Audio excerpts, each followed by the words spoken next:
নন্দীগ্রাম মার খাওয়ার ঠিক 7 দিনের মাথায় এবার কলকাতার সাতারগাছি থেকে গ্রেফতার করা হলো বিতর্কিত বিজেপি নেতা শুভেন্দু অধিকারীকে।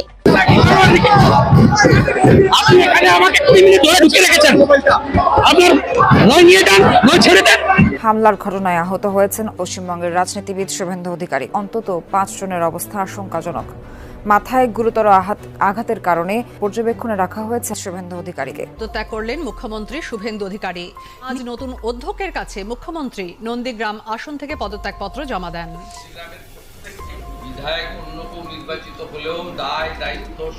বিক্ষোভ সমালোচনার মুখে পদত্যাগ করলেন পশ্চিমবঙ্গ রাজ্য বিজেপি নেতা শুভেন্দু অধিকারী। দেশটির জেনজি কিশোর তরুণের ডাকে সরকার বিরোধী আন্দোলনে উত্তাল বিভিন্ন শহর। ভাঙচুর, অগ্নিসংযোগের ঘটনা ঘটেছে শুভেন্দু অধিকারীর বাসভবনে। চোরের মতন ঢুকাচ্ছে, চোরের মতন ঢুকে লুটপাট করেছে। আমাদের কোটি কোটি টাকা জিনিস ছিল দোকানে, এক দোকানে ছিল 50,000 টাকা জিনিস। ভোট দেওয়ার বেলা মা মাসি আর ভোট যেই হয়ে গেছে, সরকার হয়ে গেছে, এখন পেটে লাথি মারছে। সোনার বাংলা করে দিচ্ছে, লোকের গরিবের পেটে ভাত দিচ্ছে না। ভাড়া না দিলে পরে বের করে দেবে ঘর থেকে। বাচ্চা কাচ্চা নিয়ে আমরা কোথায় গিয়ে দাঁড়াবো? দাদা বলুন, আপনারা অন্তত কিছু করুন। আজকে আমাদের এই যে 8 থেকে 900 হকার আমরা রাস্তায় বসে পড়েছি। কি খাবো? আমাদের বাড়ির দুটো বাবা মা আছে, তারাও কি খাবে সেই চিন্তা ভাবনা আমাদের। নির্বাচনের আগে এক গাল ভরা প্রতিশ্রুতি আর নির্বাচনের পর চরম বিশ্বাসঘাতকতা। হিন্দুদের বোকা বানিয়ে ভোট আদায় করে এখন সেই হিন্দুদেরই পেটে লাথি মারছেন শুভেন্দু অধিকারী। বিজেপি শুভেন্দু অধিকার সে দেয় না সাধারণ জনগণ হিন্দুদেরকে গরু জবাই করতে, এমনকি দেয় না সেখানের সাধারণ জনগণকে গরু বিক্রি করতে। তাহলে কি সেখানের সাধারণ জনগণ ভোট দিয়ে এই মুখ্যমন্ত্রী বিজেপি শুভেন্দু অধিকারকে ক্ষমতায় বসিয়েছে এই কারণে? না, এই কারণে বসায়নি। সেখানের সাধারণ জনগণ ভোট দিয়ে বসিয়েছে এই কারণে যে এই মুখ্যমন্ত্রী বিজেপি সে সাধারণ জনগণের পাশে কিভাবে দাঁড়াবে, এমনকি সাধারণ জনগণের রোজ ইনকাম অনেকটা উন্নত হবে সেই ব্যবস্থা করে দেওয়ার জন্য।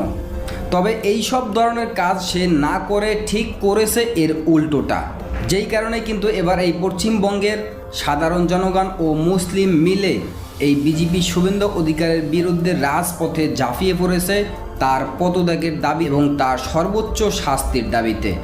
এবং পশ্চিমবঙ্গের সাধারণ জনগণ মুসলিম ও হিন্দু ভাইদের জোরেই এই বিজেপি শুভেন্দু অধিকার সে ইতিমধ্যেই পদত্যাগপত্র জমা দিয়ে পদত্যাগ করেছে এবং তার সর্বোচ্চ শাস্তি হতে যাচ্ছে।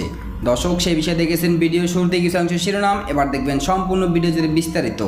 দর্শক, এই বিষয়টা দেখার পূর্বে আপনাদের কাছে একটা অনুরোধ করব, আমাদের চ্যানেলে যারা নতুন আসছেন আমাদের চ্যানেলটি সাবস্ক্রাইব করে পাশে থাকা বেল আইকনটি বাজিয়ে দেবেন। দর্শক, চলুন এবার আমরা দেখব যে পশ্চিমবঙ্গের সাধারণ জনগণের দাবিতেই এই বিজেপি শুভেন্দু অধিকার সে ইতিমধ্যেই পদত্যাগপত্র জমা দিয়ে পদত্যাগ করেছে এবং তার সর্বোচ্চ শাস্তি হতে যাচ্ছে। আমরা এই বিষয়টা দেখব। এই বিষয়টা দেখার পূর্বে প্রথমে একটু দেখব যে পশ্চিমবঙ্গের মুখ্যমন্ত্রী বিজেপি অন্যায় আইন করার কারণেই এই পশ্চিমবঙ্গের সাধারণ জনগণ যে একের পর এক না খেয়ে আছে এবং তারা এক একজনে কি প্রতিবাদ করতেছে, আর যেই কারণেই তারা বিজেপি শুভেন্দু অধিকারের বিরুদ্ধে ক্ষিপ্ত হয়ে রাজপথে ঝাঁপিয়ে পড়েছে বিজেপি শুভেন্দু অধিকারের পদত্যাগের দাবিতে। আমরা এই বিষয়টা প্রথমে দেখে তারপর অন্য বিষয়টা দেখব। ধৈর্য ধরে একটা লাইক দিয়ে সম্পূর্ণ ভিডিও দেখতে থাকুন এবং আপনার মতামত কি আমাদের কমেন্টে লিখতে থাকুন। সোনার বাংলা করে দিচ্ছে, লোকের গরিবের পেটে ভাত দিচ্ছে না। সোনার বাংলা করে সব দোকানগুলোকে উচ্ছেদ করে দিচ্ছে বিজেপি। আমাদের দোকানপাট সব ভাঙচুর করে দিচ্ছে। তাহলে এই সরকার এসে উন্নতি করবে? কি উন্নতি করবে? জনগণই তো সরকারকে নিয়ে এসছে। আমাদের দোকান থাকবে না কেন? আমরা কি দোষ করেছি? 10-20 বছর ধরে আমরা করে খাচ্ছি এখানে। আমাদের এই দোকান চলে, আমাদের সংসার চলে, পেট চলে। আমাদের নাহলে আত্মহত্যা করতে হবে, সংসার আমরা চালাতে পারবো না। আমরা আনলাম ভালোর জন্য, যে চোরকে তাড়িয়ে শিয়ালকে তাড়িয়ে বাগান আনলাম। আমরা শিয়াল তাড়িয়ে বাগ আনলাম, আর কিছুই না। আমরা সবকা সাথ সবকা বিকাশ তো দেখতেই পাচ্ছি যে গরিব মানুষের পেটে লাথি মেরে তাদেরকে সরিয়ে দেওয়া। গরিবের পেটে লাথি মেরে কোন উন্নয়নের স্বপ্ন দেখাচ্ছে এই সরকার? দমদম ক্যান্টনমেন্ট স্টেশনে বছরের পর বছর ব্যবসা করা হকারদের আজ কুকুর বেড়ালের মতো তাড়িয়ে দেওয়া হচ্ছে। কোনো লিখিত নোটিশ নেই, কোনো বিকল্প মাথা গোজার ঠাঁই নেই, শুধু আছে প্রশাসনের ক্ষমতা দেখানোর বাহাদুরি। ভোটের সময় যখন সবকা সাথ সবকা বিকাশের বুলি আওড়ানো হয়েছিল, তখন কি এই হকারদের ভোটগুলো এদের দরকার ছিল না? আজ তাদের দোকান গুড়িয়ে দিয়ে কোন সোনার বাংলা গড়ছে এরা? 20-30 বছর ধরে যারা এখানে সততার সাথে ব্যবসা করে পরিবার চালাচ্ছে, আজ তাদের পথে বসিয়ে দেওয়া হলো। এই বৃদ্ধ মানুষগুলোর চোখের জল কি আপনাদের সিংহাসন নাড়িয়ে দেয় না? এসি রুমে বসে উন্নয়নের প্ল্যান করা খুব সহজ, কিন্তু রাস্তায় দাঁড়িয়ে রোদে পুড়ে ঘাম ছড়িয়ে দুমুঠো ভাত জোগাড় করার কষ্ট এরা বুঝবে না। উন্নয়নের নাম করে যারা সাধারণ মানুষকে ভিখারি বানাচ্ছে, তাদের মুখোশ খুলে দেওয়ার সময় এসেছে। 3000 টাকা লোকেরা দেবে বলেছে, লোকে ভোট দিয়ে দিয়েছে, আর এখন লোকে মরছে। ও কিছুই আমাদের ভালো করছে না। এক সপ্তাহ আগে নোটিশ দেওয়া হয়েছে, আমাদের বলা হয়েছে যে 29 তারিখ দোকান ভাঙবে। আজ দমদমে যা হচ্ছে তা গোটা সমাজের জন্য একটা বড় সতর্ক বার্তা। পেটের খিদে যখন বিদ্রোহ হয়ে রাস্তায় নামে, তখন কোনো পুলিশি বাধা বা ক্ষমতার দম্ভ সেই আগুন নেভাতে পারে না। পুনর্বাসন ছাড়া 1 ইঞ্চি জমিও কেউ ছাড়বে না, এটাই আজ সাধারণ মানুষের কড়া হুঁশিয়ারি। সরকার বাচ্চা কটাকে নিয়ে ওরিয়ালে জায়গা খেয়ে আমরা মরি। প্রতিবাদ না করলে কাল আপনার থালা থেকেও ভাত কেড়ে নেওয়া হবে। রুখে দাঁড়ান, আওয়াজ তুলুন, নয়তো এই নির্লজ্জ উচ্ছেদ অভিযানের তালিকায় আপনার নামটাও থাকতে পারে। ভাড়া না দিলে পরে বের করে দেবে ঘর থেকে, বাচ্চা কাচ্চা নিয়ে আমরা কোথায় গিয়ে দাঁড়াবো দাদা বলুন? আপনারা অন্তত কিছু করুন। আজকে আমাদের এই যে 8 থেকে 900 হকার, আমরা রাস্তায় বসে পড়েছি। আমরা কি খাবো? আমাদের বাড়ির 2 বাবা মা আছে, তারাও কি খাবে? সেই চিন্তা ভাবনা আমাদের। আমি জানি না, আমাদের কিছু বলার নেই, সব শেষ হয়ে গেল। খাই, আমাদের কিছু বলার নেই, এবার না খেয়ে মরতে হবে, আর কি করবো, উপায় তো নেই। আমাদের তো চাকরি বাকরি নেই, আমাদের এই করে খাওয়া, এই করে মেয়ের পড়াশোনা করা, সব কিছু এর উপরে নির্ভর। গরিবের পেটে লাথি মেরে সোনার বাংলা গড়ার নাটক আর কতদিন চলবে? শিয়ালদা থেকে দমদম সব জায়গায় হকারদের উচ্ছেদ করা হচ্ছে, যা আসলে সাধারণ মানুষের উপর এক ধরনের অত্যাচার। তাহলে গরিব মানুষদের কাছ থেকে কেন এই ভোটগুলো নিল, আর এইভাবে অত্যাচারগুলো কেন? এ যদি গরিব মানুষরা যদি চুরি চামারি করতো, তাদের তো জেলের মধ্যে ঢুকাতো পুলিশ নিয়ে, মেরে পাঠায় দিত। সে কি কাজটা ভালো করছে? ভোটের আগে যারা মা মাসি বলে পায়ে তেল দিয়ে ভোট চেয়েছিল, আজ তারাই এই অসহায় মানুষদের রাস্তার আবর্জনা মনে করছে।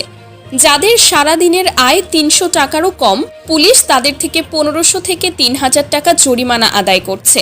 বড় বড় পিৎজা আর বার্গারের দোকানগুলো ঠিকই চলছে, সেগুলোতে হাত দেওয়ার সাহস নেই, অথচ রাস্তার ধারের লেবু বিক্রেতা আজ অপরাধী হয়ে গেল।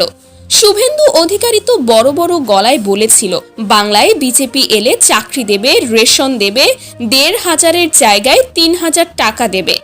এখন দেখা যাচ্ছে হাত পেতে ভোট নিয়ে সেই গরিবের হাতেই শুধু কাঁচকলা ধরিয়ে দিয়েছে। কালকেরা আসলো, এসে পুরো তারটা কেটে দিল, এখান থেকে পুরো তার কেটে দিল। দেওয়ার পরে আমরা তাও ভরসা পেয়েছিলাম যে তার কেটে দিয়েছে, তাহলে কিছু হবে না। কিন্তু রাত্রি 12টার পরে পুরো আসলো, এসে লাঠি চার্জ করা শুরু করে দিল আমাদের। কোনো আগাম নোটিশ নেই, পুনর্বাসনের বালাই নেই, হুট করে জেসিবি দিয়ে সব গুড়িয়ে দিল। 20-30 বছরের পুরনো দোকানগুলো এক নিমিষে ভেঙে দিয়ে মানুষের পেট নিয়ে ছিনিমিনি খেলা বন্ধ করুন।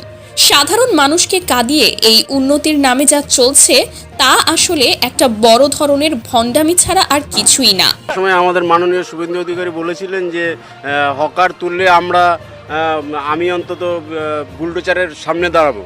উনি তো এখন আমাদের হয়ে কোনো কথাই বলছেন। গরিব যদি খেতে না পায়, বাচ্চার মুখে যদি খাবার না জোটে, তবে এসি ঘরে বসে ম্যাপ দেখে বানানো এই দর্শক, পশ্চিমবঙ্গে যে সাধারণ জনগণ এই বিজেপি শুভেন্দু অধিকারকে ভোট দিয়ে তারপর ক্ষমতায় বসিয়েছে, আর এ বসানোর কারণ হচ্ছে সাধারণ জনগণ আশাবাদী ছিল এই বিজেপি শুভেন্দু অধিকার সে সাধারণ জনগণের পাশে দাঁড়াবে, এবং বিজেপি শুভেন্দু অধিকারের তার কারণেই সাধারণ জনগণের অনেক রকমের সহযোগিতা হবে।